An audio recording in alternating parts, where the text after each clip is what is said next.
The CEO's Secret Love, How a Fake Birthday Party Turned into a Night of Unexpected Romance. Hello, let's start another beautiful story. Welcome to my channel. Don't forget to like the video and subscribe to the channel. Let's go. Dean Carter stared at Manhattan's skyline from his corner office on the 54th floor. Morning sunlight glinted off neighboring skyscrapers, casting golden reflections across his face. At 38, Dean had everything a man could want: professional success, wealth, respect, everything except someone to share it with. "Your 9 o'clock is here, Mr. Carter." The familiar voice jolted him from his thoughts. Jessica Bennett stood in the doorway, tablet in hand, her chestnut hair pulled back in its usual sleek ponytail. The navy blazer she wore somehow transformed the standard office attire into something that made Dean's heart skip a beat, a reaction he'd become adept at hiding. "Thank you, Jessica. Give me 2 minutes." He straightened his tie, a nervous habit he couldn't shake whenever she entered the room. "Of course." She turned to leave, then paused. "Also, the Henderson report is on your desk with my notes on the quarterly projections." Dean nodded appreciatively. "Would always 3 steps ahead, just doing my job, sir." Her smile was professional, warm, and entirely devoid of anything that might suggest she saw him as more than her boss. As she left, Dean exhaled slowly. 4 years of working together, and Jessica remained the perfect assistant, efficient, intelligent, and completely unaware of how he felt about her. The irony wasn't lost on him. A man who commanded a technology empire worth billions couldn't find the courage to admit his feelings for his personal assistant. To Dean Carter, the man who turned Pinnacle's tech division into a goldmine. Alexander Wright raised his glass in a toast across their corner table at Elysium, Manhattan's most exclusive restaurant. Dean smiled at his oldest friend, who also happened to be Pinnacle's CEO. "The team deserves the credit." "Bullshit," Alex replied with a grin, "though I'm sure your assistant had something to do with it." "What's her name again? Jennifer?" "Jessica," Dean corrected automatically, then regretted it when he saw Alex's eyes narrow with interest. "Jessica," Alex repeated, studying Dean's face. "You know, for someone who's supposedly just your assistant, you say her name with a certain reverence." Dean took a long sip of his scotch. "Well, she's good at her job. And you're terrible at hiding your feelings." Alex leaned forward. "How long have we known each other? 20 years. I can read you like a quarterly report, Dean." "There's nothing to read. She works for me. End of story." Alex's laugh was low and knowing. "Sure. That's why you turn down every woman I try to set you up with." "I turn them down because your taste in women is questionable at best. And yet, my questionable taste landed me Cynthia." Alex's expression softened at the mention of his wife. "Look, not everyone finds happiness in spreadsheets and profit margins." Dean sighed. This was an old argument. "I'm happy enough." "No, you're comfortable. There's a difference." Alex tapped his glass thoughtfully. "When was the last time you took a risk, did something unexpected?" Before Dean could answer, Alex's face lit up with sudden inspiration. "Your birthday's coming up, right?" Dean's stomach sank. "No." "Yes," Alex countered, already pulling out his phone. "And this year we're doing it right, a proper celebration." "Alex, I don't need a party." "Yes, you do." Alex was already typing. "Nothing too extravagant. Just a small gathering of select people at the Loft." Dean raised an eyebrow. "The Loft isn't exactly low-key." "It's my gift to you," Alex said, his tone making it clear the matter was settled. "Besides, who knows? Maybe you'll meet someone who makes you forget all about your professional boundaries." The next morning, Jessica's desk phone rang just as she finished arranging Dean's schedule. "Jessica Bennett speaking." "Hi, Jessica. It's Valerie from Alex Wright's office," chirped a cheerful voice. "I'm calling about Mr. Carter's birthday." Jessica glanced toward Dean's office, where he sat reviewing documents. "His birthday?" "Yes. Mr. Wright is planning something special and wants your help." "My help?" Jessica frowned slightly. "What kind of special?" "A surprise party at the Loft. Mr. Wright wants to meet with you personally to discuss the details. Can you come up to his office at 2?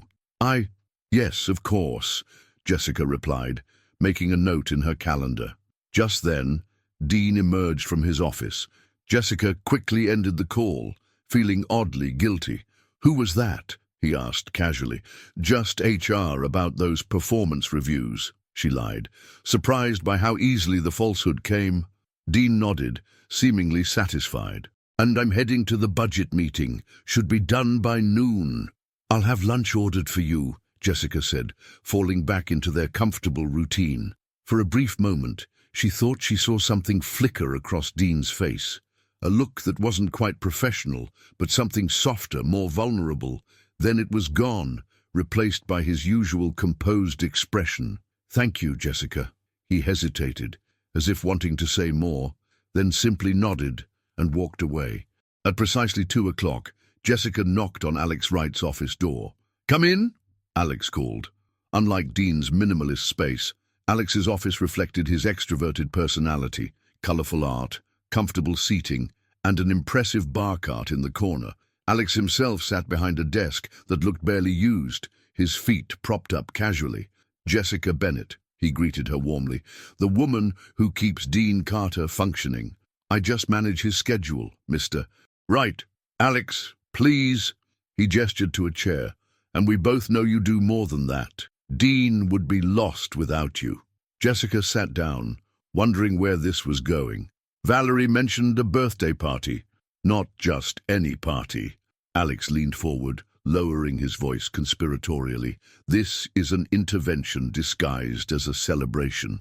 An intervention? Dean works too hard, lives too little. Alex's expression grew serious. Now, when was the last time you saw him truly enjoy himself? Jessica tried to recall, and found she couldn't. In 4 years, she'd never seen Dean truly relax. Exactly, Alex said, reading her face. That's why this party is so important, and I need your help to make it happen. What did you have in mind? Something elegant but fun. Good food, great music, interesting people. Alex's eyes twinkled. And most importantly, a chance for Dean to see there's life outside this building. Jessica nodded slowly. And you want me to help plan it, attend it, and make sure he actually shows up? Alex grinned. Think of it as a covert operation for your boss's well-being. As Alex outlined the details, Jessica found herself growing increasingly invested in the idea. Dean deserved a night off, a chance to enjoy himself. If she could help make that happen, wasn't that part of her job too? What she didn't realize was that this covert operation would soon blur the carefully drawn lines between her professional and personal life, lines she had never intended to cross. Jessica sat in her apartment, staring at the dress spread across her bed. For tonight's event, she'd chosen something different from her usual office attire. A deep crimson cocktail dress that she'd purchased on impulse months ago and never found an occasion to wear until now. Her phone buzzed with a text from Alex. Everything set for tonight, she typed back quickly. Yes, he still thinks it's a small company dinner. Alex's reply came seconds later. Perfect. Operation Birthday Intervention is a go. Jessica smiled despite her nerves. In the week since her meeting with Alex, she'd thrown herself into planning Dean's surprise party while maintaining the pretense that she knew nothing about it. It had been surprisingly difficult to lie to Dean, even by omission. Her phone rang, Dean's ringtone. She took a deep breath before answering. Jessica, I'm sorry to bother you on a Saturday, he began. It's no problem, Mr. Carter. Dean, he corrected. We're outside office hours. Dean, she amended, the name feeling strangely intimate on her lips. About tonight's dinner with the board, he continued. What's the dress code again? Business formal, she replied, the lie coming easier now with practice. The reservation is at 8 at the Loft. Right, he paused. And you're sure you don't mind attending? It's Saturday night. You probably have better things to do. Jessica glanced at the red dress. I don't mind at all. The loft was transformed. Twinkling lights hung from exposed beams, creating the illusion of stars against the industrial ceiling. Floor-to-ceiling windows showcased Manhattan's glittering skyline. A banner reading, "Happy Birthday, Dean," hung discreetly in the corner, visible enough for the occasion but tasteful enough not to embarrass him. Jessica surveyed the space with satisfaction. Everything was perfect. "You've outdone yourself," Alex said, appearing beside her. "Dean won't know what hit him." "You think he'll be pleased?" Jessica asked, suddenly uncertain. "He'll pretend to be annoyed, but secretly, he'll love it." Alex checked his watch. The car just dropped him off downstairs. "Places, everyone." Jessica's heart raced as she took her position with the other guests. A minute later, the elevator doors opened, and Dean stepped out, looking confused when he saw the darkened space instead of a formal dinner setup.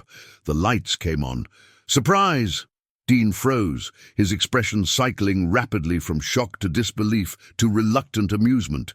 His eyes found Jessica in the crowd, one eyebrow raised in accusation. She merely shrugged, fighting a smile. Alex bounded forward. "Happy birthday, you workaholic!" He clapped Dean on the shoulder. "I bet you thought you could slide through another year without celebrating." "I had my suspicions when Jessica insisted on accompanying me to a board dinner on Saturday night," Dean replied dryly, but his eyes were warm as they remained on Jessica. The party swirled into motion around them. Music, drinks, conversations. Dean was pulled away by well-wishers, leaving Jessica to mingle with the other guests. She recognized most of them from Pinnacle, colleagues, board members, a few industry friends, and then there were the others, beautiful women she'd never seen before, clearly part of Alex's intervention plan. "White wine," offered a server. Jessica accepted gratefully, taking a sip as she watched Dean across the room. He was speaking with a striking woman in burgundy, her hand resting casually on his arm as she laughed at something he said. "And that's Vivian Locke," said a voice beside her. "Brilliant mind, ruthless businesswoman, and Dean's ex." Jessica turned to find Cynthia Wright, Alex's wife, observing her with knowing eyes. "His ex?" Jessica tried to sound merely curious. "Brief, but intense about 2 years ago." Cynthia sipped her champagne. "Ended when he discovered she was more interested in Pinnacle's patents than in him." Jessica frowned. "Then why is she here?" Alex certainly didn't invite her. She must have heard through the grapevine. Cynthia studied Jessica's face. "Does it bother you, seeing them together?" "Of course not," Jessica said quickly. "Mr. Carter's personal life is none of my business." "Isn't it?" Cynthia's gaze was penetrating. "Alex has a theory about you two." Before Jessica could ask what she meant, Alex's voice boomed over the speaker system. "Ladies and gentlemen, a toast to the man of the hour." Everyone raised their glasses as Dean was ushered to the center of the room, looking uncomfortable with the attention. "To Dean Carter," Alex declared, "brilliant businessman, loyal friend, and the most stubborn workaholic I know. May this year bring you continued success and perhaps something even more valuable, a life outside the office." "To Dean," the crowd echoed. As they drank, Jessica's eyes met Dean's across the room. For a moment, something unspoken passed between them. Then Vivian reclaimed his attention, and the moment was gone. The night progressed in a blur of conversations and music. Jessica found herself watching Dean more than she should, noting how Vivian stayed close to him, how her touches lingered. The sight created an uncomfortable knot in her stomach that she refused to identify as jealousy. It was nearly midnight when Jessica stepped onto the terrace for fresh air. The night was warm for early fall. The city spread out below like a carpet of lights. Escaping. She turned to find Dean in the doorway, tie loosened, looking more relaxed than she'd ever seen him. "Just needed a moment," she replied. He joined her at the railing. "Thank you for this. I know you must have helped Alex plan it. I may have vetoed the fire dancers." Dean laughed, a genuine sound that made her smile. "I appreciate that." They stood in companionable silence, the party's sounds muffled behind them. "You look beautiful tonight." he said suddenly. Not that you don't always. He stopped, seeming flustered. What I mean is, it's nice to see you outside the office. Thank you, she said softly, touching her hair self-consciously. She'd worn it loose tonight instead of in her usual style. Dean cleared his throat. Vivian asked me to dinner next week. The statement fell between them like a stone. Oh, Jessica fought to keep her voice neutral. That's nice, is it? Dean asked, his tone unreadable. Before she could respond, the terrace door opened, and Vivian appeared, silhouetted against the party lights. There you are, she said to Dean. I've been looking everywhere. Her eyes flickered dismissively to Jessica. Miss Bennet, would you mind? I need to discuss something private with Dean. Jessica straightened, professional mask sliding back into place. Of course, I should get back inside anyway. She nodded to Dean. Happy birthday, sir. As she walked away, she heard Vivian's low laugh and felt an irrational surge of something, not jealousy. She had no right to be jealous, just concern. Professional concern. That was all it was. It had to be. Back inside, Jessica found Alex at the bar. I think I should head home, she told him. Alex studied her face. Everything okay? Fine. The party's a success. Alex glanced toward the terrace, where Dean and Vivian were now visible, standing close together. Not entirely according to plan, he muttered. What was the plan, Alex? He looked at her for a long moment. For Dean to realize what's right in front of him, Jessica pretended not to understand, though her heart raced. I'll see you Monday. In the elevator descending to the street, Jessica leaned against the wall and closed her eyes. It was just a strange night, that's all. Tomorrow, everything would be back to normal, schedules, meetings, professional distance. Except, as the elevator descended, Jessica couldn't shake the feeling that something fundamental had shifted. Like the first tremor before an earthquake, barely perceptible, but irrevocably changing the landscape beneath her feet. Monday morning arrived with persistent sunshine that felt like a mockery to Jessica. She'd spent Sunday replaying the party in her mind. Dean's words on the terrace, Vivian's interruption, the look in his eyes when he'd said, "What if I want it to be your business?" She dressed in her most professional navy pantsuit, a sartorial shield against whatever the day might bring. He's your boss, she reminded her reflection. Nothing more. The obsidian tower gleamed as Jessica entered the lobby. She nodded to the security guard, scanned her badge, and headed for the executive elevator. Hold the door! Jessica's stomach dropped at Vivian Locke's voice.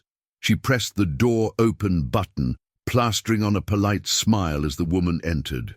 Ms. Bennet, Vivian acknowledged. What a coincidence. Ms. Locke, here for a meeting. Something like that. Vivian checked her reflection. Dean and I have breakfast plans. The casual use of his first name stung. I don't see that on his calendar, Jessica replied.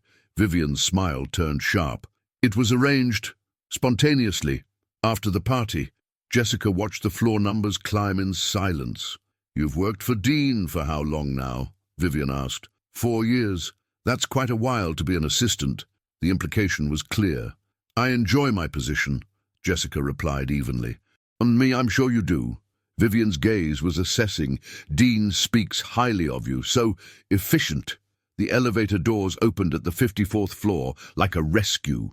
They walked in tense silence toward Dean's office, where he was already at his desk. He looked up, surprise flickering across his face. Vivian, he said, standing. I wasn't expecting you. I thought I'd take you up on that breakfast invitation, Vivian replied smoothly. But I can see you're busy. Perhaps lunch instead. Dean hesitated, glancing at Jessica. I have the strategic planning meeting at noon, which I can reschedule. Jessica said automatically, then regretted it. Perfect. Vivian smiled triumphantly. I'll be back at 12:30. She turned to leave, then paused beside Jessica. I loved that red dress on Saturday, she said, just loud enough for Dean to hear. So unexpected for an assistant. When she was gone, an awkward silence fell. Jessica busied herself with files, avoiding Dean's gaze. Jessica, he began. The quarterly reports are ready for your review, she interrupted, and Alex sent over the budget projections. Dean frowned. About Saturday night. Mr. Wright's assistant called. He wants to confirm your golf game. Jessica. His tone was firm. Look at me. Reluctantly, she raised her eyes. Are we okay? He asked quietly. Of course, she replied too quickly. Why wouldn't we be? You left the party without saying goodbye. It was late, she explained, and you seemed occupied. Understanding crossed his features. With Vivian, Jessica shrugged. It's none of my business, Mr. Carter. Dean, he corrected. And what if I want it to be your business? Her heart stuttered. I don't understand. The phone rang. Alex's line. She answered gratefully. Jessica, is Dean with you? Yes. I need both of you in my office, now. The urgency in his tone was unusual. We'll be right there. Problem? Dean asked, reaching for his jacket. Alex wants to see us immediately. They rode to the executive floor in loaded silence. Alex was pacing when they entered his office. Close the door, he instructed. Dean raised an eyebrow. What's going on? We have a situation. Alex ran a hand through his hair. The Holland project. Someone leaked the specs to Metric Systems. Dean went still. That's impossible. Those specs are under the highest security. Well, somehow they got out. Alex tossed a tablet onto the desk. Metric just announced a nearly identical product with a launch date 6 weeks before ours. Jessica felt sick. The Holland project was Pinnacle's most ambitious undertaking, a revolutionary security system 2 years in development. If Metric beat them to market, how many people had access? Dean asked, his voice deadly calm. Only 7. You, me, our head of R&D, the lead engineers, and Vivian? Dean finished. She asked about Holland at the party. Alex nodded grimly. She must have gotten information from someone inside. Or someone let their guard down after drinks, Dean said, self-recrimination clear. We need to find out what she knows and how she got it, Alex said. Dean, given your history, that you want me to get close to her again, Dean stated flatly. It would be the quickest way, Alex acknowledged. She's always had a soft spot for you. Jessica watched with growing unease. The idea of Dean deliberately spending time with Vivian made her stomach twist. I'll do it, Dean said finally, starting with lunch today. Perfect, Alex nodded. Don't let her suspect we're on to her. Back at their floor, Dean stopped Jessica before she could retreat. I need your help with this, he said. If I'm going to convince Vivian I'm interested, you'll have to reschedule some appointments. Of course, she replied, voice neutral. That's my job. Dean frowned. Jessica, I'll reschedule your lunches for the rest of the week, she interrupted. Without waiting for his response, she walked to her desk, her back straight, her face a mask. She would do her job. She would help Dean catch Vivian. She would ignore the ache in her chest.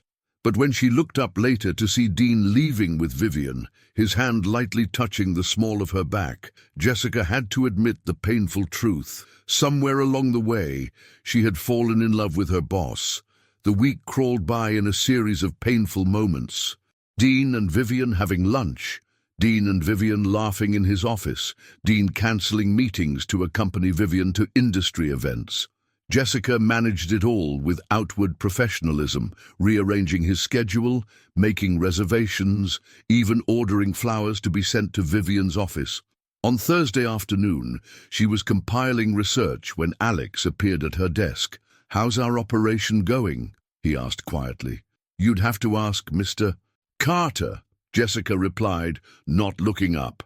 Alex studied her. This can't be easy for you. I don't know what you mean. Yes, you do. His voice softened.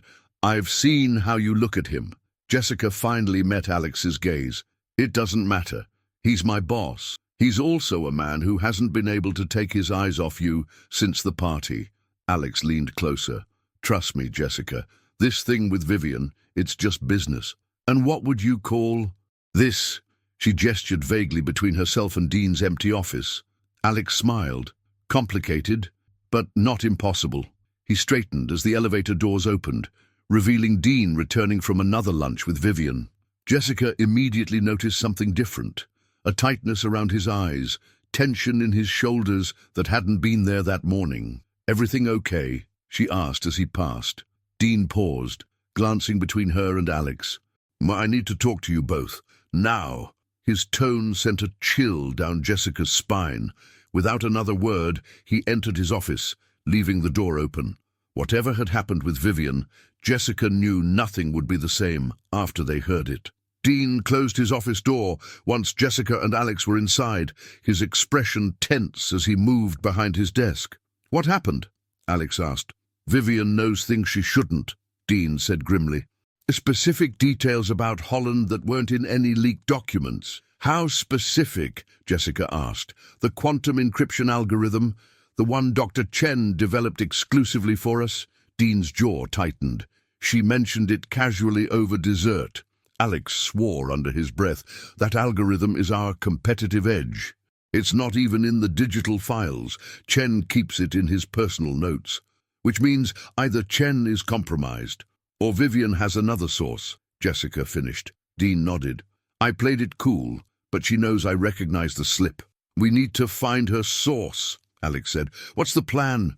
Dean took a deep breath. I'm going to invite Vivian to my lake house this weekend. Jessica felt her stomach tighten. The lake house was Dean's sanctuary, a place he rarely mentioned. You think she'll just confess over wine by the water? Alex asked skeptically. No, Dean replied, but I'm betting she'll let her guard down, maybe even contact her source. Alex nodded reluctantly. You'll need backup. I need you to come with us, Dean said, looking at Jessica. Me. As my assistant, Dean clarified. On the pretense will be that I have too much work to leave completely alone. Jessica kept her expression neutral. A weekend at Dean's lake house, with Vivian, watching them together, pretending not to care. Of course, she said. Whatever you need. After Alex left, Dean stopped Jessica as she turned to leave. I know this isn't what you signed up for, he said. If you're uncomfortable, it's fine, she interrupted. Really? Dean studied her. This thing with Vivian, it's not what you think. It's not my place to think anything about your personal life, Mr. Carter. Dean, he corrected. Then, more softly, what I said at the party, on the terrace. I meant it. Her heart beat painfully against her ribs. We should focus on the Holland situation. We will, he agreed. But when this is over, you and I need to talk. Really talk? Friday afternoon, Jessica found Dean waiting beside the car instead of a driver. I thought we were meeting Vivian at your lake house, she said. Change of plans. We're driving up together. Jessica's heart sank when she saw Vivian already seated in the back, looking elegant in designer casual wear. Miss Bennett? Vivian greeted with faux warmth. Dean insisted you join our little getaway. Something about urgent work matters. The drive north took 2 hours. Vivian filled it with industry gossip and reminiscences about her previous relationship with Dean. Jessica pretended to work on her tablet, documenting every name Vivian mentioned. Dean's lake house came into view, a modern structure of glass and stone that blended with its natural surroundings. It's more beautiful than I remembered, Vivian sighed, touching Dean's shoulder. Jessica felt a stab of jealousy. So Vivian had been here before. Inside, Jessica was setting up her laptop when she heard Vivian's voice. Do we really need her here all weekend? I was hoping for some private time. The Holland project is at a critical stage, Dean replied. Jessica stays. You've changed, Dean. The man I knew would never have put work before pleasure. Maybe you didn't know me as well as you thought. The evening progressed with forced civility. Dean prepared dinner while Jessica set the table on the deck. Through the open kitchen window, she overheard Vivian, always so formal with her. Why not just tell her what to do? That's what assistants are for. That's not how I work with my team, Dean replied coolly. Is that what she is? Team? Or something more? Vivian's voice turned sly. I've seen how she looks at you, Dean, like a puppy waiting for scraps. Jessica froze, mortified. That's enough, Vivian, Dean said sharply. Jessica is valued and my guest here. Don't tell me you have feelings for your little assistant. There was a pause. What I feel for Jessica is none of your business. During dinner, Vivian excused herself twice to take phone calls. Jessica noted the times. When Vivian left for a third call, Dean leaned toward Jessica. She's been getting texts every 20 minutes. Something's happening. Her last two calls were exactly 37 minutes apart, Jessica replied. I glimpsed her screen. She was texting someone saved as MP. Jessica's mind raced. Martin Phillips. He left R&D 6 months ago. Went to work for Metric Systems, Dean finished grimly. Looks like we found our leak. But we need proof, Jessica pointed out. Dean nodded. Tonight, when she's asleep, we'll check her phone. They fell silent as Vivian returned. What are you two whispering about? She asked. The Holland timeline. Dean lied smoothly. Vivian waved dismissively. Products fail all the time. Look at Metric's last security system. Crashed and burned within 6 months. How would you know that? Jessica asked. Their failure wasn't public knowledge. A flash of alarm crossed Vivian's face before her smile returned. Industry gossip, darling. Later that night, Jessica waited in her room until Dean's soft knock came at midnight. She's asleep, he whispered. In the living room, Jessica found Vivian's purse on the sofa. Inside was a small USB drive, which she pocketed. Then she reached for Vivian's phone, unlocking it with the pattern she'd observed. She found a conversation with MP and quickly photographed the damning exchanges about Holland. She had just locked the phone when a floorboard creaked behind her. Find anything interesting? Jessica turned to face Vivian, standing in the doorway in a silk nightgown. Going through my things. Vivian's smile was predatory. This isn't about Dean, Jessica said firmly. No! Vivian laughed. Then why are you here? Because it's my job. Vivian grabbed Jessica's wrist. What did you take from my purse? Nothing. Let go. What's going on here? Dean stood in the hallway entrance, expression hard. Vivian immediately released Jessica. Dean, I caught your assistant going through my things. Dean's eyes met Jessica's. She gave a tiny nod. She had what they needed. Actually, Dean said calmly, I asked Jessica to retrieve a document from the living room, one that you stole, Vivian. I don't know what you're talking about. The Holland specifications, the quantum encryption algorithm, your conversations with Martin Phillips. Jessica held up her phone. We have proof. Vivian's shoulders slumped. Fine. Corporate espionage happens every day. Not at Pinnacle, Dean replied coldly. I've already called Alex. He's contacting the FBI. A car's headlights swept across the windows. That would be security, Dean said. With a final glare, Vivian grabbed her purse and stalked out. When they were alone, Dean turned to Jessica. Are you all right? I'm fine, she assured him. I got everything we need. She held up the USB drive. Dean's relief was palpable. You were amazing. He stepped closer. Jessica, His phone rang. He checked the screen and sighed. It's Alex. Jessica nodded. I'll get some rest. Dean answered, but his eyes remained on Jessica as she walked away. Yes, Alex, it's over. We got her. As Jessica closed her bedroom door, she leaned against it, heart racing, not from fear now, but from the look in Dean's eyes, a look that held promise. For the first time, Jessica allowed herself to hope. Jessica woke to sunlight streaming through unfamiliar windows. For a moment, she couldn't remember where she was. Then the events of the previous night came rushing back. Vivian, the evidence, the confrontation. The bedside clock read 7:30 a.m. She'd slept later than intended, exhaustion finally claiming her after hours of replaying Dean's words, and that interrupted moment between them. She dressed quickly in jeans and a light sweater, pulling her hair into a casual ponytail. Without Vivian's presence, there was no need for armor. The house was quiet as she made her way to the kitchen. No sign of Dean yet. She found coffee already brewed and poured herself a cup, then wandered to the wall of windows overlooking the lake. The morning was perfect, mist rising from the water's surface, birds skimming low over the glassy stillness. Beautiful, isn't it? Jessica turned to find Dean in the doorway, dressed down in jeans and a faded Columbia t-shirt. She'd never seen him so casual, so approachable. And it's breathtaking, she agreed, turning back to the view. I can see why you keep this place private. Dean joined her at the window, coffee in hand. I bought it after the Westwood merger, needed somewhere that wasn't all glass and steel. It suits you, Jessica said. The real you, I mean, not the corporate version.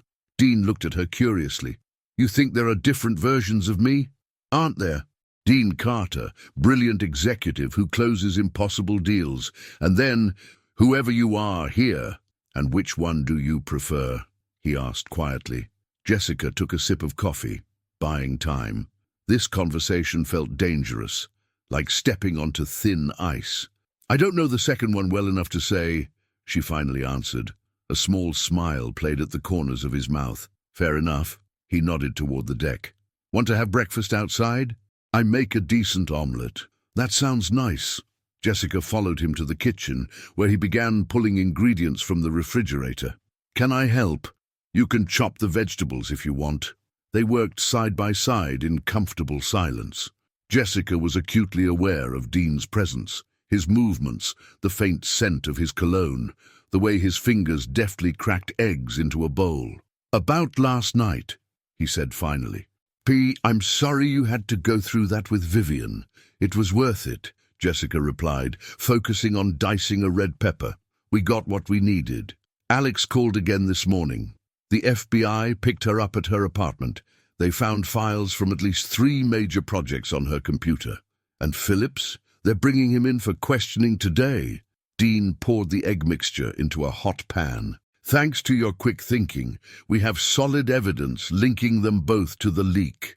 Just doing my job, Jessica said automatically. Dean turned to face her, spatula in hand. No, you went far beyond your job description.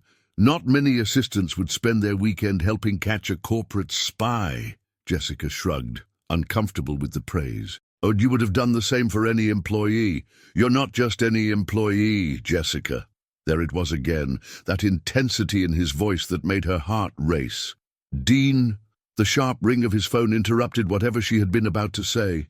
He checked the screen and grimaced. It's Alex. Again. I should take this. Jessica nodded, relief and disappointment mingling as he stepped onto the deck to take the call. Through the windows, she watched him pace as he spoke, running a hand through his hair in that way he did when he was processing new information.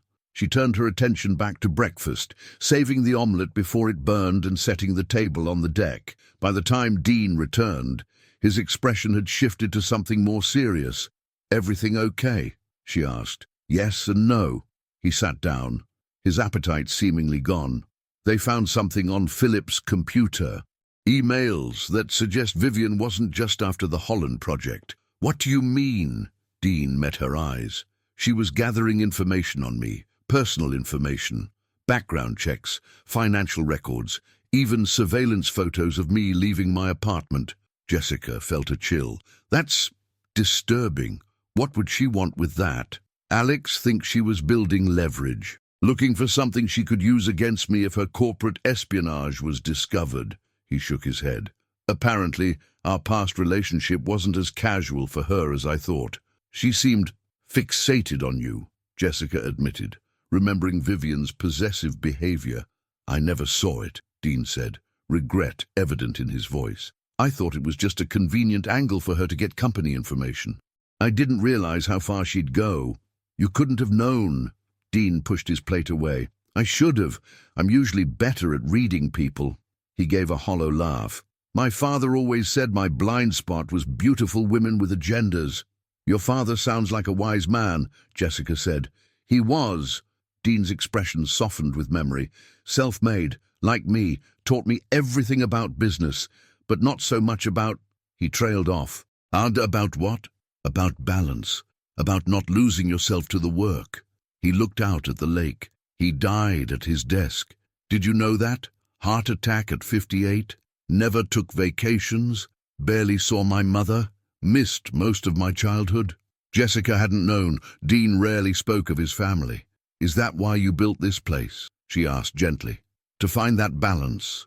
That was the idea. He gave a rueful smile. And Dee, I've been here exactly 6 weekends in the past 2 years. Like father, like son, Jessica suggested. I'm trying to do better. Dean turned back to her. Starting now? What do you mean? I mean, we're already here. Alex doesn't need us back until Monday. Why not stay the weekend as planned? No Vivian, no corporate espionage, just a break.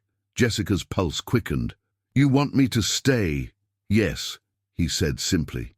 I do. The moment stretched between them, full of unspoken possibilities. Unless you have other plans, he added quickly. I understand if you want to get back to the city. Jessica thought about her empty apartment, the laundry she'd planned to do, the emails she'd intended to catch up on, all the safe, solitary activities that filled her weekends. No, she said finally. No other plans. Dean's smile was like sunrise. Good. His phone buzzed with a text. He glanced at it briefly. Alex again, Jessica asked. No. Dean tucked the phone away. Just a reminder of something I need to do later. He stood, gathering their plates. So, what would you like to do today? There's hiking, or we could take the boat out, or just relax on the deck with a book. I didn't bring hiking clothes, Jessica admitted. We could go into town, Dean suggested. There are some nice shops, a great little bookstore. That sounds perfect. As they cleared the table together, Jessica felt a lightness she hadn't experienced in years. This was unknown territory, Dean as something other than her boss, the lake house as something other than a work location, the day stretching before them without meetings or deadlines.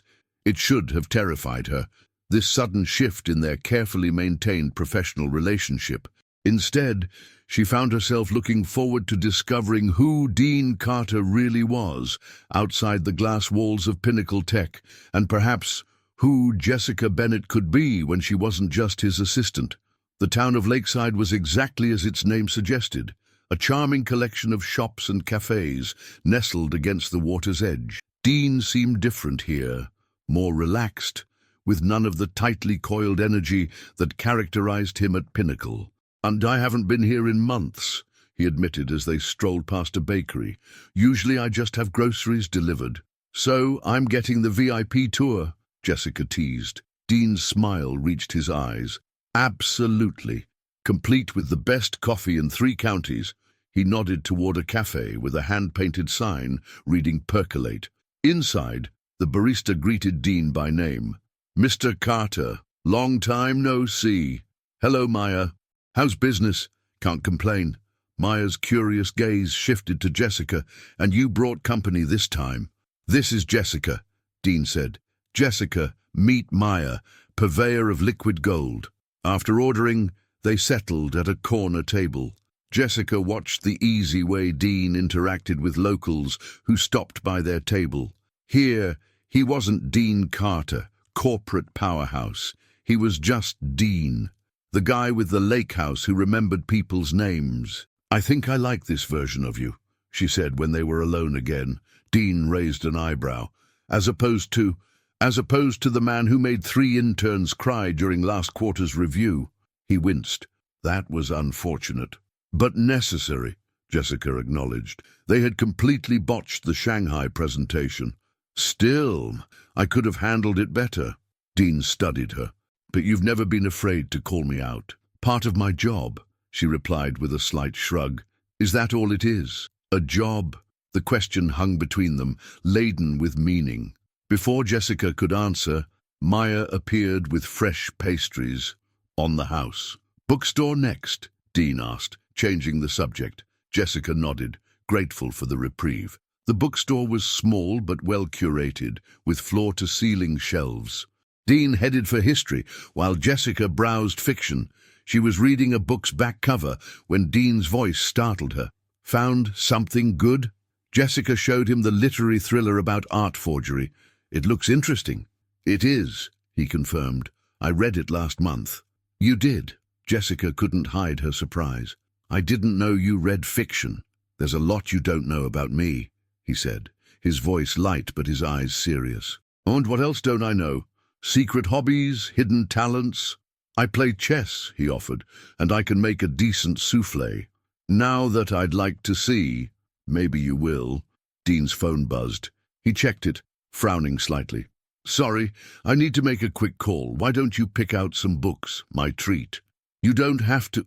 I want to. He was already moving toward the door. Through the window, Jessica watched him pace outside, phone to his ear, his expression shifting from concern to something that looked almost like relief. When he returned, he seemed distracted. Everything okay? She asked. Yes, he said, a bit too quickly. Just finalizing some details with Alex about the Vivian situation. He gestured to the books in her hand. Find a few you like. Jessica let him change the subject. 3, actually. I couldn't decide. Get them all. Consider it a thank you for saving Holland. After the bookstore, they picked up local cheese, bread and wine for dinner. The day passed with surprising ease, their conversation flowing naturally from work to books to travel. Jessica found herself sharing stories she'd never told him before, about growing up in Boston, studying literature before switching to business, her dream of writing a novel. And why haven't you started? Dean asked as they walked along the lake path. Jessica smiled ruefully. When would I have time between your schedule, board meetings, and international calls at all hours? You could make time, Dean suggested. I could give you more flexible hours. The offer caught her off guard. Are you serious? Completely. You're brilliant at your job, but if it's keeping you from something you really want to do... It's not just that, she admitted. Writing requires courage. Putting yourself on the page, knowing people will judge it, judge you. I understand that, Dean said quietly.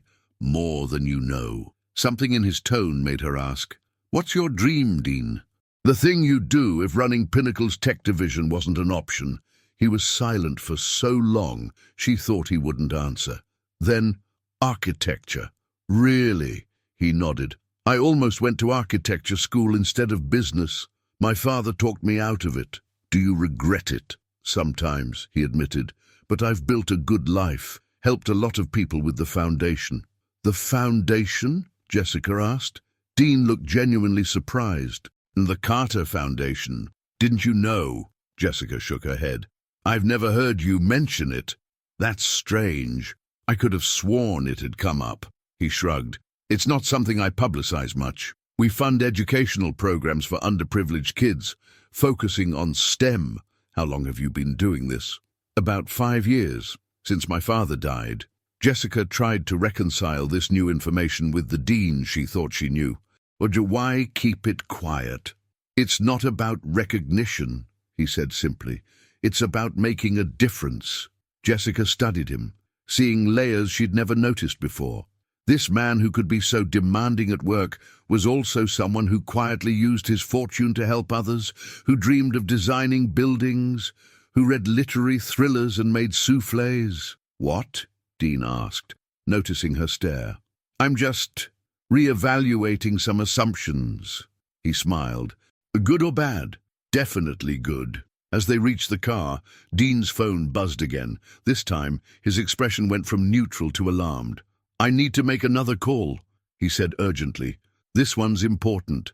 Jessica nodded, concerned by his sudden shift in mood. She waited in the car while Dean paced nearby, his back to her, shoulders tense as he spoke. When he returned, his face was carefully composed, but she could see the strain around his eyes. Dean, what's wrong? He started the car before answering. Nothing's wrong, exactly, but we need to head back to the house. There's something I need to take care of. Is it work? The Holland project? No, it's personal. They drove in silence. The easy camaraderie of the day replaced by tension Jessica couldn't understand. Whatever Dean had learned in that phone call had changed everything. As they pulled up to the lake house, Jessica noticed a sleek black car already parked in the driveway. Are you expecting someone? She asked. Dean turned off the engine, his expression unreadable. Yes. He sat motionless for a moment, then turned to her. Jessica, there's something I need to tell you. Something important. Before he could continue, the front door opened and a woman stepped onto the porch, tall, elegant, with familiar eyes that widened when she saw Jessica. Dean, the woman called. Is everything all right? Dean took a deep breath, looking at Jessica with an apology already forming. "That's my mother," he said quietly, "and I'd like you to meet her." Eleanor Carter was everything Jessica might have expected in Dean's mother: elegant, poised, with the same penetrating gaze that could make board members squirm. What she hadn't expected was the genuine warmth in that gaze as it settled on her. "You must be Jessica," Eleanor said, extending her hand. "Dean's told me so much about you." Jessica shot Dean a questioning look as she shook Eleanor's hand. "He has. All good things, I assure you." Eleanor's smile was knowing, "though he failed to mention you'd be here this weekend." Dean cleared his throat. "It was a last-minute arrangement." "Mother, work-related." "Of course it was," Eleanor replied, her tone suggesting she didn't believe that for a second. "Well, don't just stand there. Come inside. I've made tea." As they followed Eleanor, Dean whispered to Jessica, "I'm sorry about this. I had no idea she was coming until that last call." "It's fine," Jessica whispered back, though her racing heart suggested otherwise. The living room had been transformed in their absence. A silver tea service sat on the coffee table, alongside a plate of elegantly arranged cookies. "You brought tea and cookies?" Dean asked, sounding both amused and exasperated. "You know I don't travel without the essentials," Eleanor replied, gesturing for them to sit. Besides, I wasn't sure what provisions you'd have here. You so rarely use this place." "I'm trying to change that," Dean said, a hint of defensiveness in his voice. Eleanor's eyes flickered to Jessica. "So I see." An awkward silence fell as Eleanor poured tea. Jessica accepted hers with a murmured thank you, grateful for something to do with her hands. "So, Jessica," Eleanor began, "Dean tells me you're indispensable at Pinnacle. That's very kind of him, but I'm just doing my job." "Don't let her modesty fool you, Mother," Dean interjected. "Jessica just helped uncover a major corporate espionage attempt. She's the reason we still have the Holland project." Eleanor raised an eyebrow. "Corporate espionage? That sounds dramatic." "It was," Dean affirmed, "and Jessica was incredible.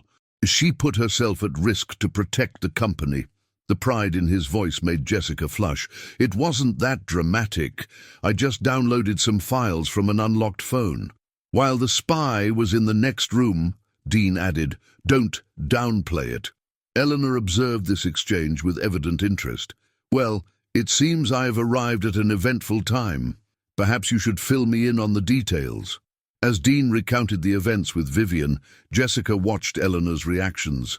The older woman's composure never faltered, but her eyes narrowed at the mention of Vivian's name. "This woman," Eleanor said when Dean finished, "was she the same Vivian you were seeing 2 years ago?" Dean looked surprised. "Yes, but how did you—" "Cynthia Wright mentioned her at the charity gala last spring." Eleanor's lips pursed slightly. "She seemed concerned about your judgment in women." "Mother," Dean warned. "I'm merely repeating what was said," Eleanor replied innocently. "Though I must say, your taste seems to have improved considerably." Jessica nearly choked on her tea.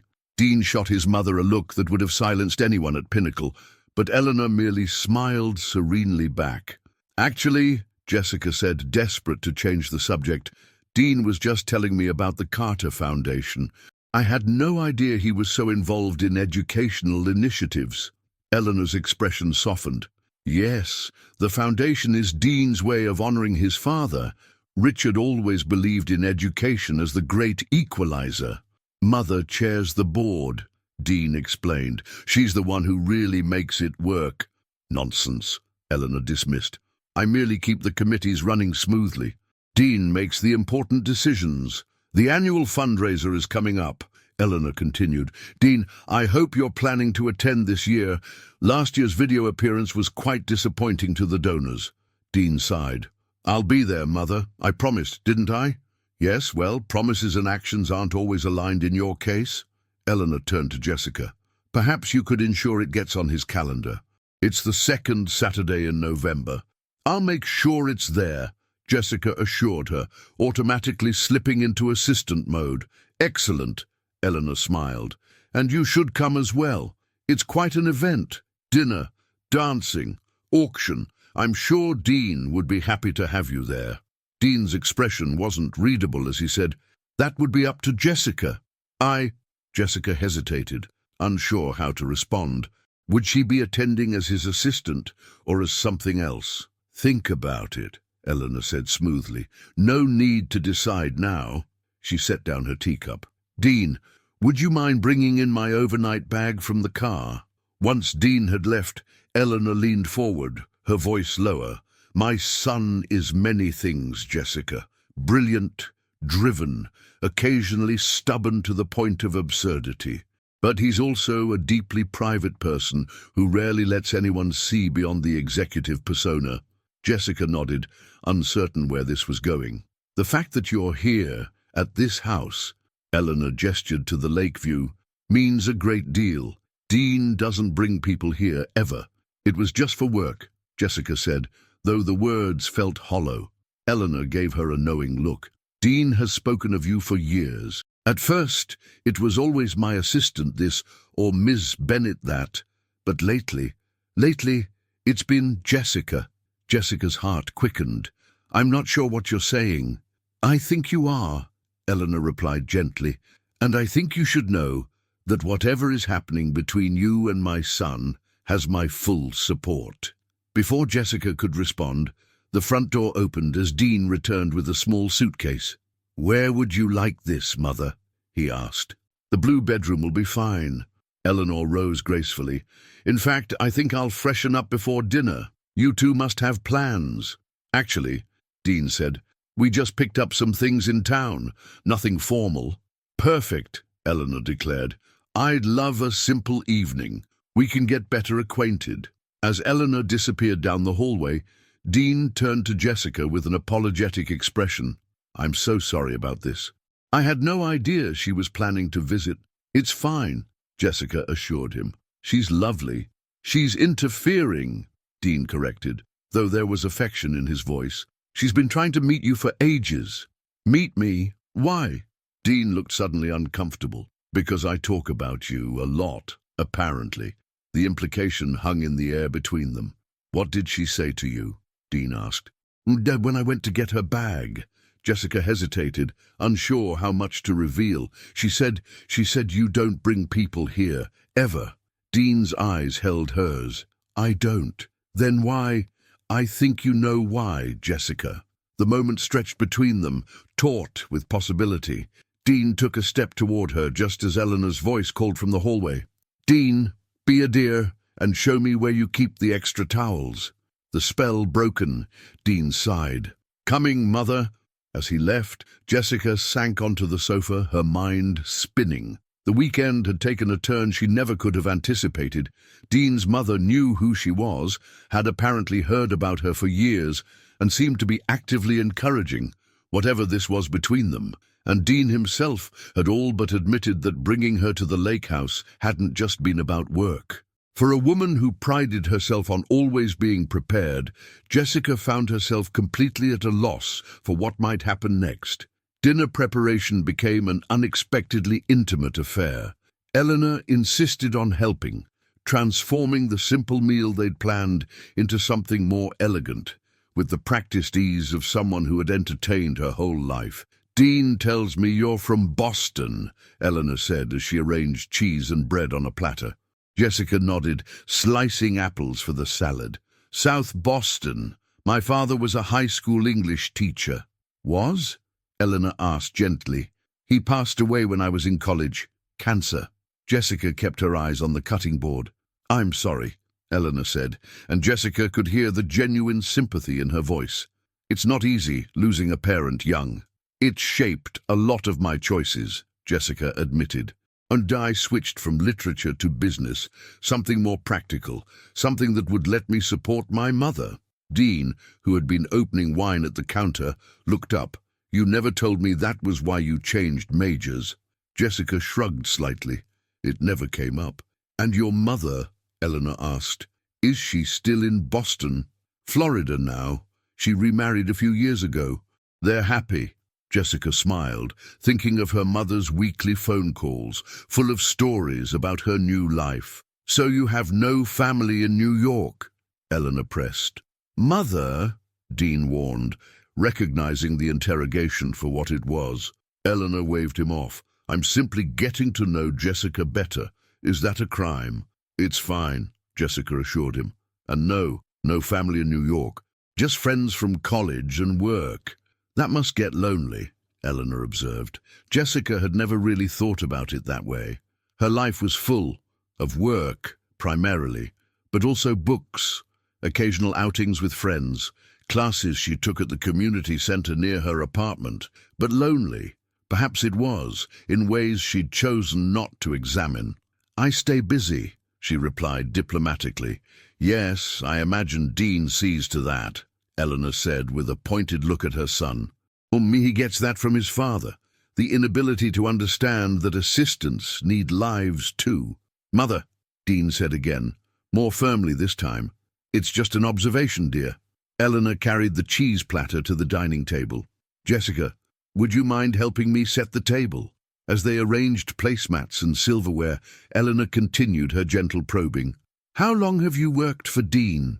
4 years. And you've never considered moving up, taking on a different role at Pinnacle? Jessica hesitated. I've had offers, internal transfers, promotions to other departments. But you've stayed with Dean. It wasn't a question, but Jessica answered anyway. Yes. Eleanor's knowing look made Jessica feel transparent. Interesting. Back in the kitchen, Dean was plating the simple pasta dish they'd prepared. Mother, I think that's enough interrogation for one evening, don't you?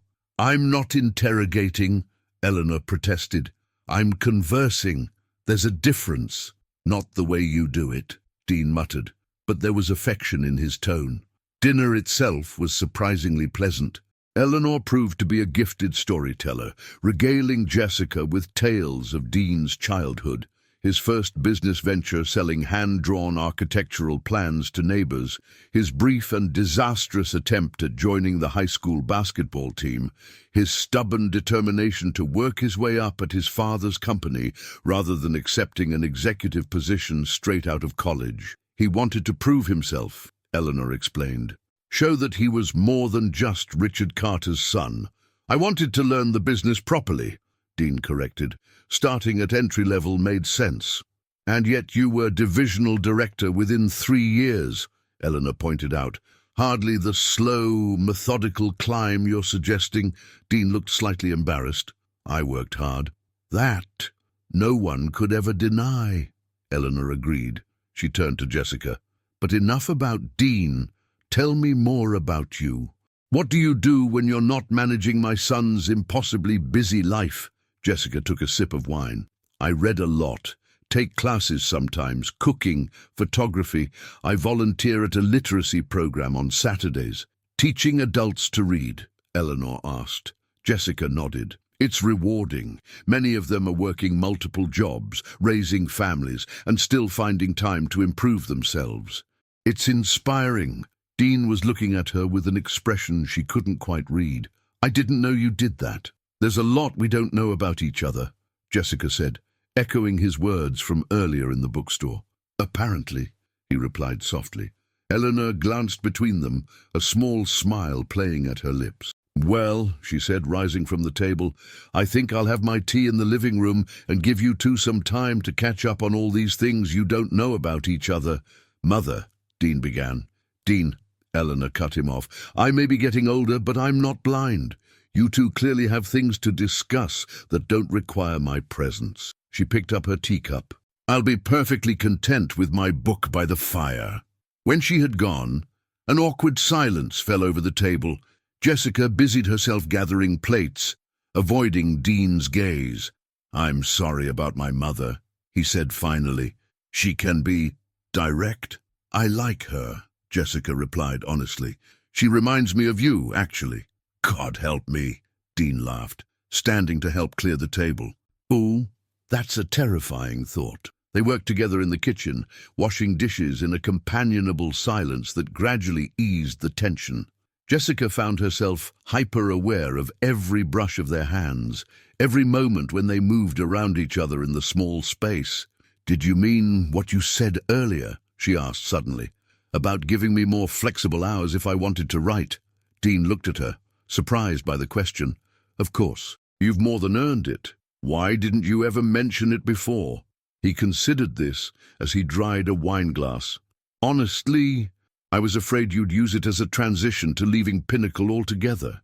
You're too talented to be an assistant forever, Jessica.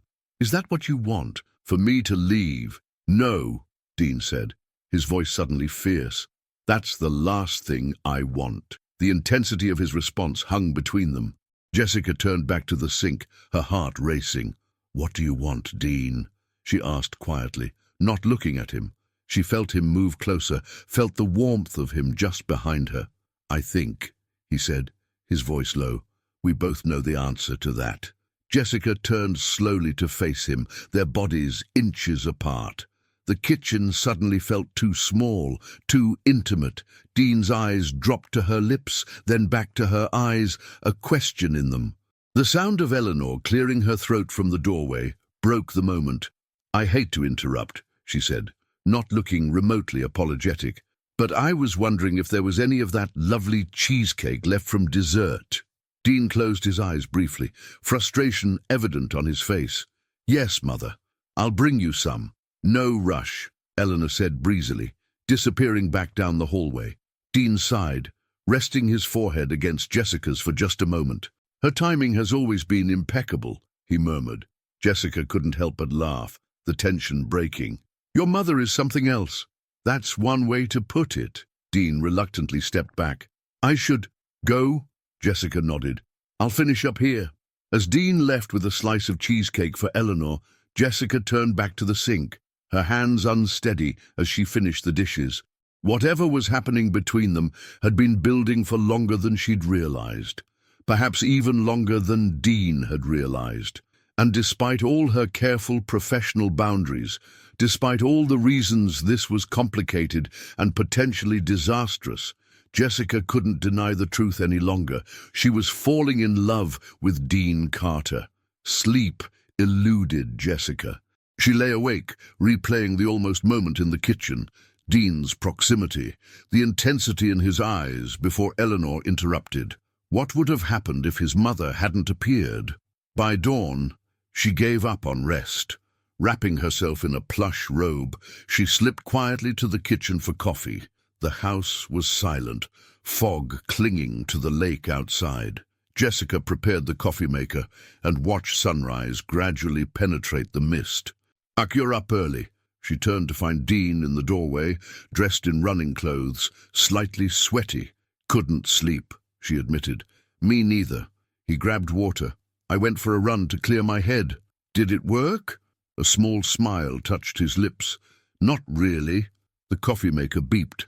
Jessica poured 2 cups, hyper-aware of Dean's presence. Mother won't be up for hours, he said.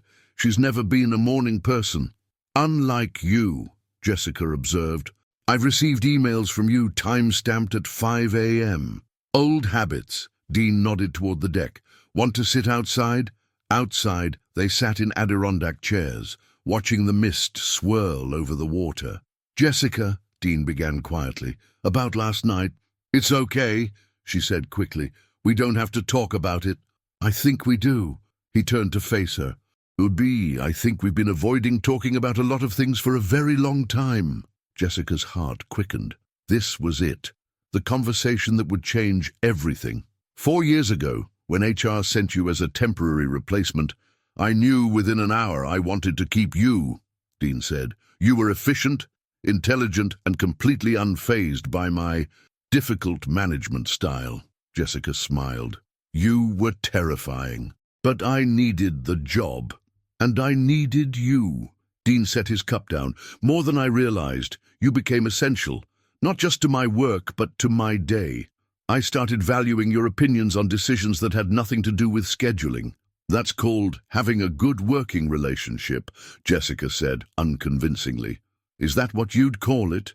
Dean challenged gently.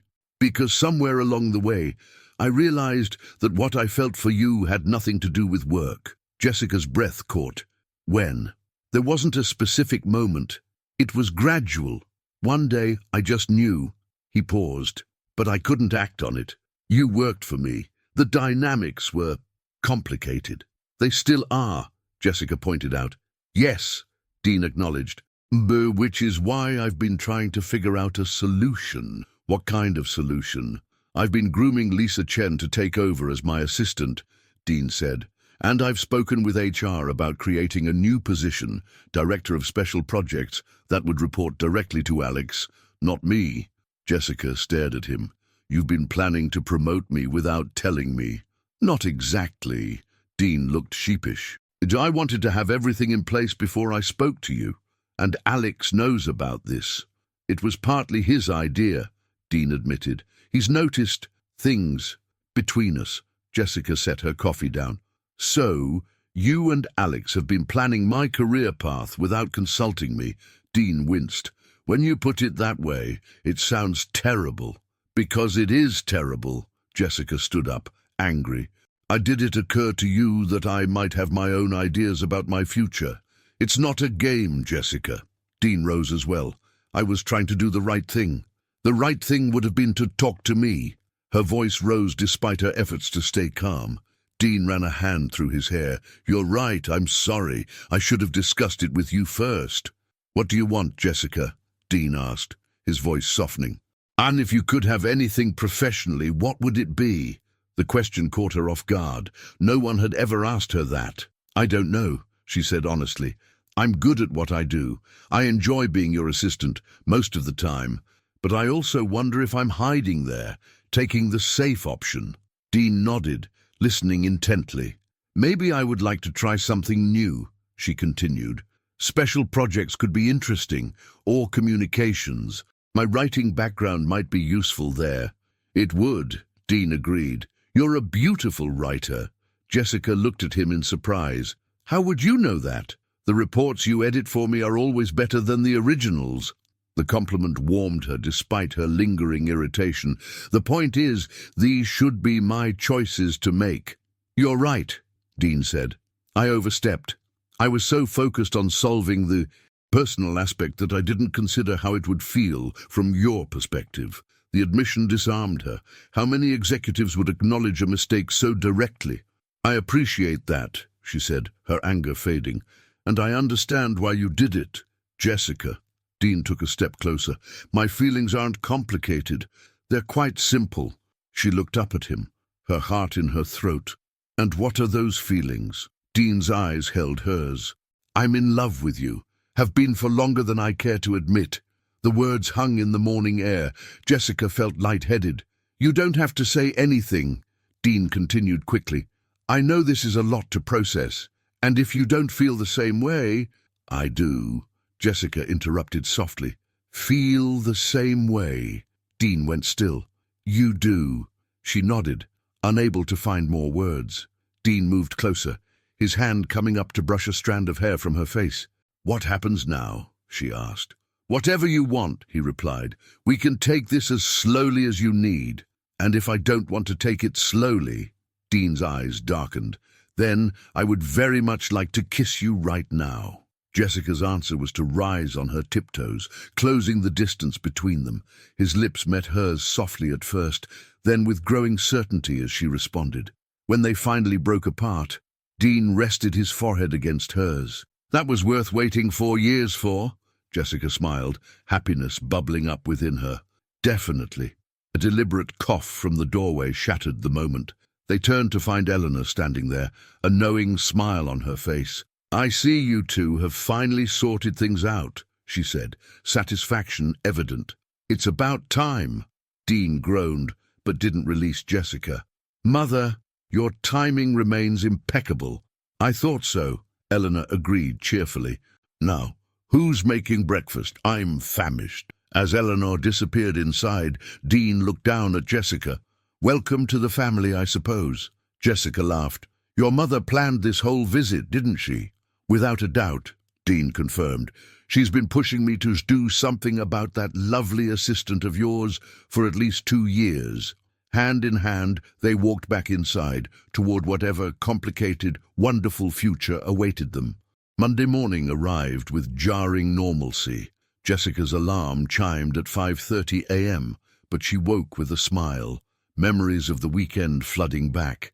Dean's confession, their kiss, the quiet conversations that had followed throughout Sunday as they'd begun redefining their relationship while Eleanor watched with barely disguised satisfaction.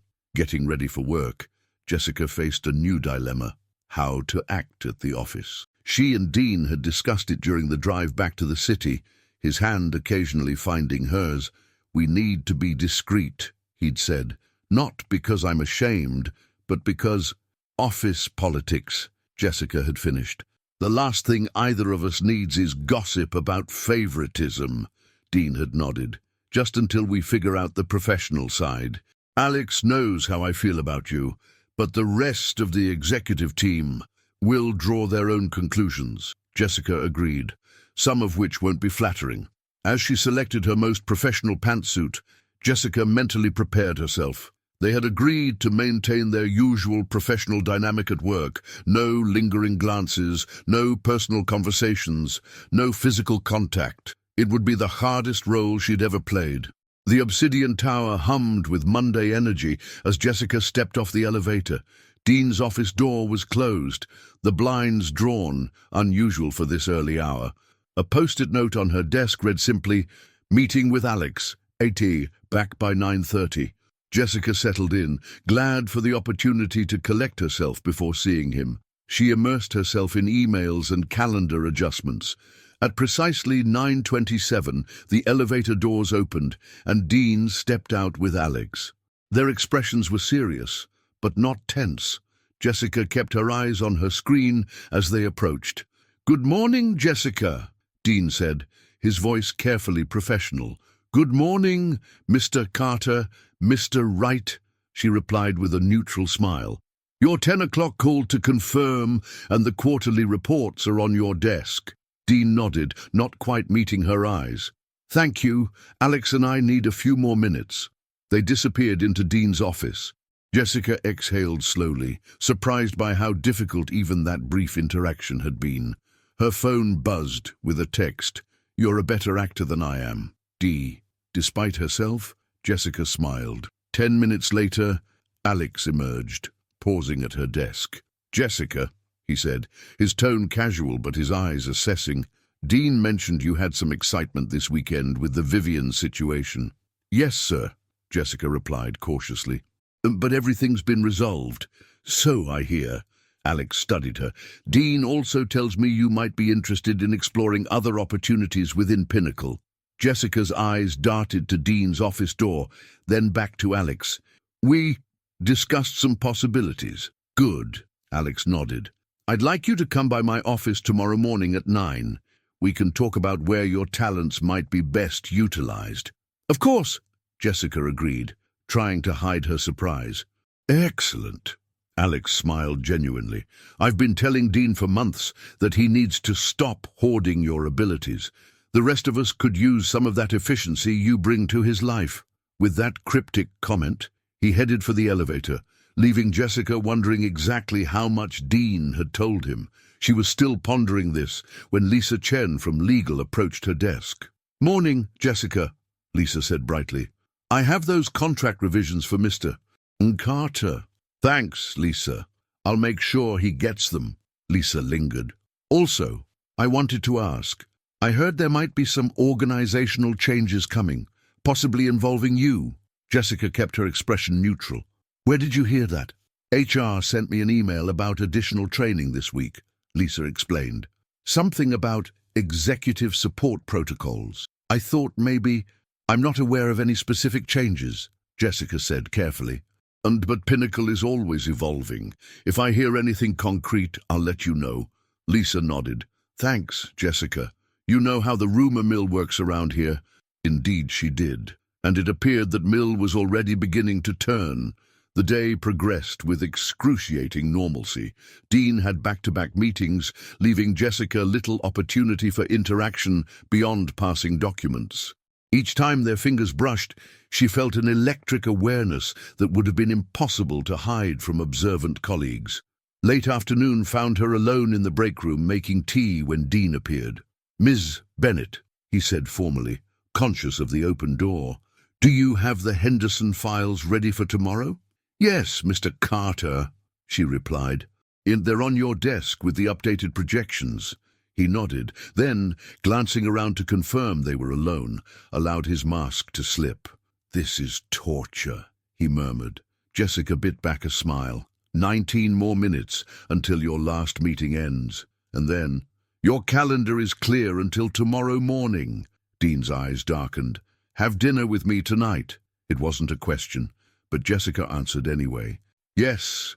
The sound of approaching footsteps restored their professional distance.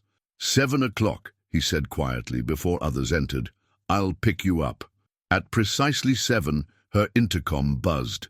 "Miss Bennett, your guest is here," the doorman announced. "I'll be right down." In the elevator, Jessica took a deep breath. This was really happening. After 4 years of maintained boundaries and denied feelings, she was going on a date with Dean Carter. The lobby doors opened, and there he stood, leaning against a sleek black car. He'd changed into dark jeans and a charcoal sweater that made him look younger, more relaxed, less like the executive everyone feared, more like the man she'd glimpsed at the lake house. His eyes lit up when he saw her, a smile spreading across his face. "Hi," she said, suddenly shy despite everything they'd shared.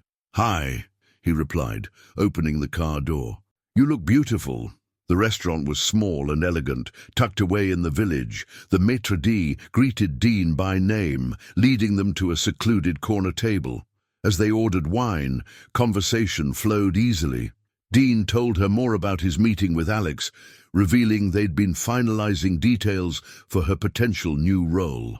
"Director of Strategic Communications," he explained. "You'd oversee all messaging for the tech division, reporting directly to Alex.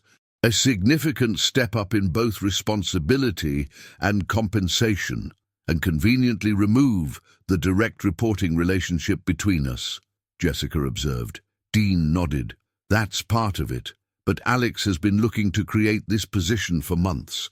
Your name was at the top of his list even before—" He gestured between them. "This became a factor. I'd still be working closely with you," Jessica pointed out. "Yes, but as a colleague, not as my subordinate." Dean's expression grew serious. "Jessica, I want to be clear about something. If you decide this role isn't right for you, we'll find another solution. Your career matters to me. I'd never want you to feel pressured into a position just because of our personal relationship." His sincerity touched her deeply. "I appreciate that. And honestly, the role sounds interesting. I'd like to learn more." "Alex will give you all the details tomorrow," Dean assured her. "But whatever you decide, we'll make this work. I'm not willing to lose what we've found, not after waiting so long." Jessica squeezed his hand. "Neither am I." As they continued their dinner, talking and laughing with a freedom they'd never allowed themselves before, Jessica felt a sense of rightness settle over her. The road ahead wouldn't be simple. Navigating a relationship within the corporate world never was. But for the first time in years, she was allowing herself to follow her heart instead of just her career ambitions. And her heart had chosen Dean Carter long ago. Jessica arrived at Alex's office precisely at 9, notebook in hand. Whatever opportunities lay ahead, she would approach them with the same consideration she gave all aspects of her work life. Valerie, Alex's assistant, greeted her with a knowing smile. "He's expecting you. Go right in." Inside, Alex stood by the window, gazing at the Manhattan skyline. Unlike Dean's minimalist office, Alex's space was decorated with artwork, family photos, and mementos, reflecting his more extroverted personality. "Jessica," he said warmly. "Right on time, as always. Please, sit." Once they were settled, Alex folded his hands. "And I imagine you have questions about the position we're considering." "Several," Jessica admitted, "starting with why me? I have no formal experience in communications." Alex smiled. "But you've been running our communication strategy for years, just without the title. Every memo, presentation, and press release that comes from Dean's office passes through your hands. The board consistently comments on the clarity of his communications, but we both know who's responsible for that." Jessica felt her cheeks warm. I just edit what's given to me.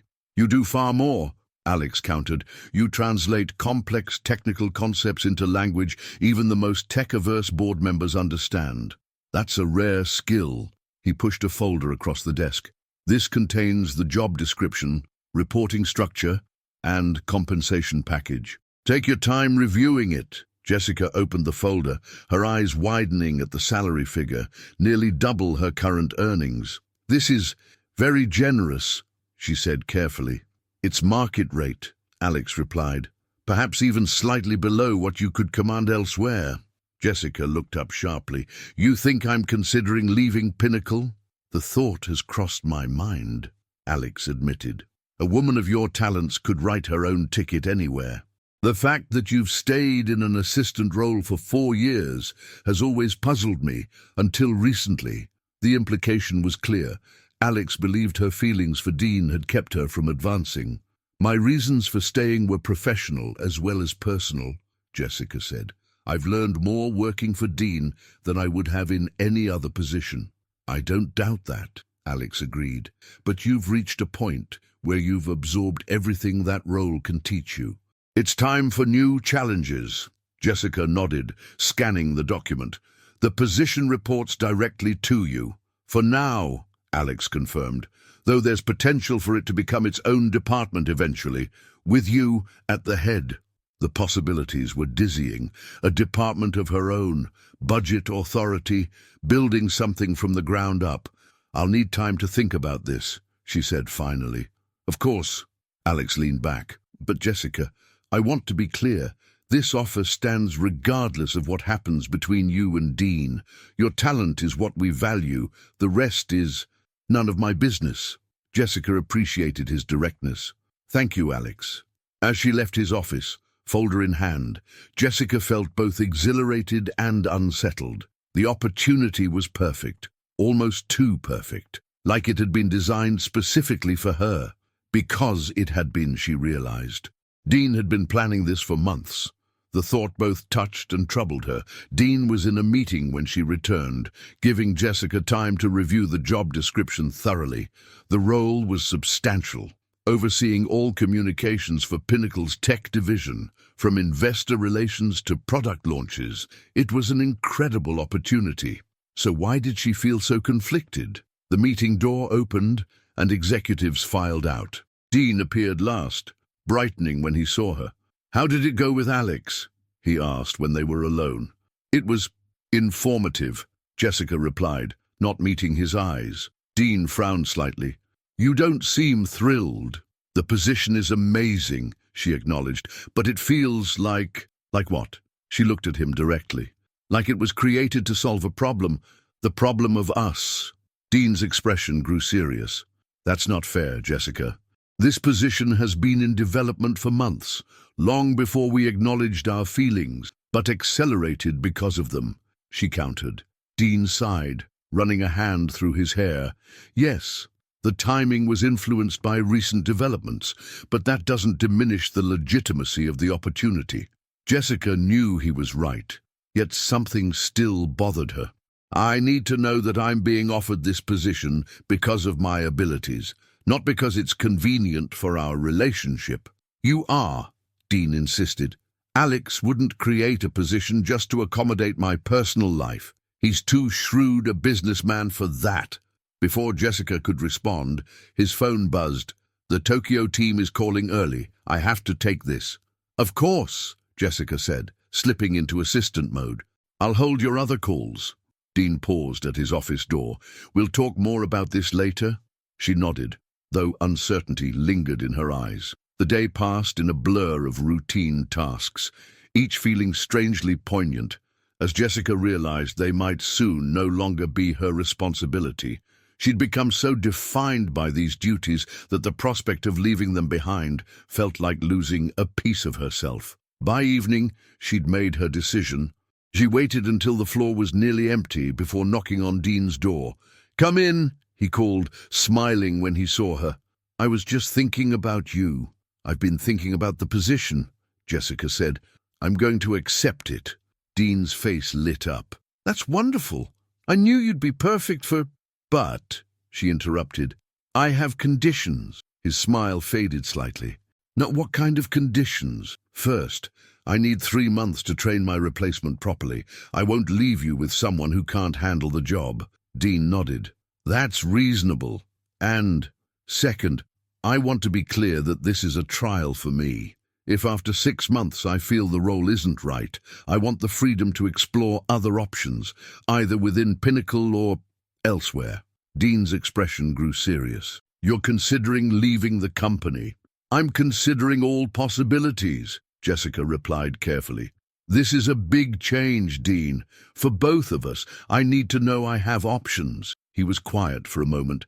"And what about us? Is that a trial too?" The vulnerability in his question caught her off guard. This powerful man who commanded a corporate empire was afraid of losing her. "No," she said softly. "That's the one thing I'm certain about." Relief washed over his features. "Then we'll make the rest work, however you need to." Jessica nodded, feeling her tension ease. "I'll tell Alex tomorrow." Dean stood, moving around his desk to stand before her.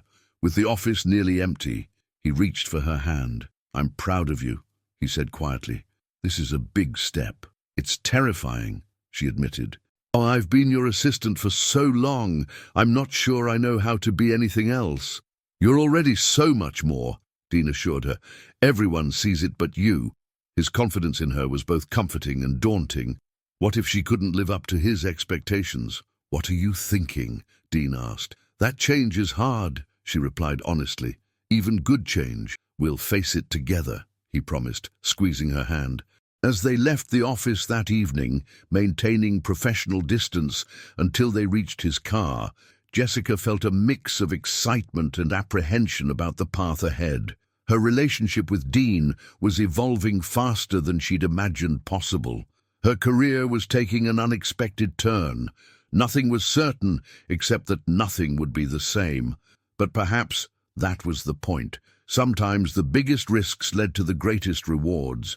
And Dean Carter was definitely worth the risk. 6 months later, Jessica stood at the window of her new office, watching the city lights in the early evening darkness. From the 48th floor, 6 floors below Dean's office, she had a different perspective of the Manhattan skyline, a metaphor that wasn't lost on her. Her office was smaller than Dean's, but it had the same floor-to-ceiling windows. She'd added personal touches, art books on the credenza, a photo of her mother, and a silver frame containing a picture of her and Dean at the lake house from their return visit last month. A knock interrupted her thoughts. "Come in," she called, turning to see Lisa Chen enter with files. The transition had been smoother than expected. Lisa had absorbed the complexities of Dean's needs with impressive speed. "The press release drafts for the Holland launch," Lisa said. "Mr. Carter asked if you could review them tonight. Marketing needs approval by tomorrow morning." "Of course," Jessica replied, noting Lisa's professionalism. There was never any hint that she knew about Jessica's relationship with Dean, though Jessica suspected everyone was aware by now. "How are things upstairs?" Lisa smiled slightly. "Busy with the Tokyo deal, but Mr. Carter seems pleased." "Good," Jessica nodded. "Thank you, Lisa." After Lisa left, Jessica settled to review the press releases. This was now her job, shaping Pinnacle's message, particularly regarding the Holland project. After Vivian's corporate espionage attempt, Jessica had worked with Dean and Alex to position Pinnacle as innovators without revealing the drama. The work was challenging and deeply satisfying. Jessica used skills she'd forgotten she had, drawing on her literary background. The board had been thrilled with her first major presentation, and Alex had called creating her position one of his better decisions. Her phone buzzed. "Still at work? Dinner? At 8? Dean, even after 6 months, seeing his name still gave her a flutter of pleasure. "Reviewing the Holland press releases," she replied. "8 works. Your place or mine?" "Mine. I'm cooking." Jessica smiled. Dean's interest in cooking had been an unexpected development. He claimed it helped him relax, but she suspected it was his way of creating a space that had nothing to do with Pinnacle. Don't burn the sauce this time, she texted with an emoji. One time. That happened one time, she laughed, imagining his indignant expression. This was the Dean few people at Pinnacle ever saw, playful, occasionally self-deprecating, and utterly human. Returning to work, Jessica lost herself in the press releases. At 7:30, her phone rang, the direct line that only a few people had. "Jessica Bennett," she answered. "You're going to be late," Dean's voice, warm and teasing. "After I went to all this trouble with dinner." "I'm just finishing up," she assured him. "The press releases look excellent. Lisa said you're pleased with the Tokyo progress." "We can talk shop over dinner," Dean replied. Speaking of which, have you forgotten what day it is?" Jessica paused, checking her mental calendar. Tuesday, November 12th. Then it hit her. 6 months, she said softly, "since I took this position. And since you gave me your list of conditions," Dean reminded her, "including the 6-month trial period to decide if the role was right for you." Jessica suddenly understood his insistence on cooking tonight. "Is that what this dinner is about? My 6-month evaluation?" "In a manner of speaking," Dean said, something unidentifiable in his voice. "Though I think we both know how it's going to turn out." "Do we now?" Jessica couldn't help smiling. "Seems presumptuous, Mr. Carter." "Confident, Miss Bennett?" "There's a difference." His warmth wrapped around her. "Now finish up and come home." Home. The word resonated in a way it never had before. Though they maintained separate apartments, they spent most nights together, usually at Dean's penthouse. "I'll be there soon," she promised. Dean's penthouse smelled of garlic and herbs when Jessica arrived. She found him in the kitchen, sleeves rolled up, focused on a simmering pot. "Don't say it," he warned without looking up. "The sauce is perfect this time." Jessica laughed, crossing to kiss him hello. "And I wouldn't dream of criticizing the chef." He pulled her close for a proper kiss, then returned to cooking. "Wine's on the counter. Dinner in 5 minutes." Jessica poured herself a glass. "So, this 6-month evaluation?" she said casually. "Should I be nervous?" Dean glanced at her, a smile playing at his mouth. "Terrified." "That bad?" She sipped her wine. "Well, you've revolutionized our communications strategy, secured positive press for Holland, despite the Vivian situation, and somehow made Alex look good to the board." Dean ticked off points on his fingers. "Frankly, it's concerning how competent you are." "I had a good mentor," Jessica replied, smiling. Dean's expression softened. "No, you had this in you all along." He turned off the heat and faced her. "And which brings me to the real reason for tonight's dinner." "I knew it," Jessica said triumphantly. "There is an agenda."